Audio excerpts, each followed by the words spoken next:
Nifty பொறுத்த வரைக்கும் பார்த்தீங்கன்னா நியூட்ரல் ஓப்பன் ஆச்சு. நியூட்ரல் ஓப்பன் ஆகி மார்னிங் வந்து பார்த்தீங்கன்னா அதோட சப்போர்ட் லெவலில் பிரேக் பண்ணிச்சு. 52,000 நமக்கு இந்த லெவல் பார்த்தீங்கன்னா 52,360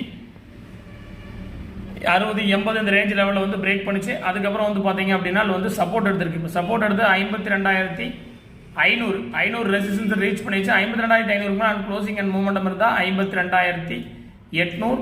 ஸோ அதையும் தாண்டிச்சு அப்படின்னா நமக்கு வந்து பார்த்தீங்கன்னா 53,000 to 53,100. ஸோ அடுத்த லெவல், ஸோ அடுத்த டார்கெட் லெவல் வந்து 53,000 to 53,100 resistance level. So price இங்கிருந்து நமக்கு ஒரு ரிவர்ஸில் ஆகிறதுக்கான பாசிபிலிட்டி இருக்குது.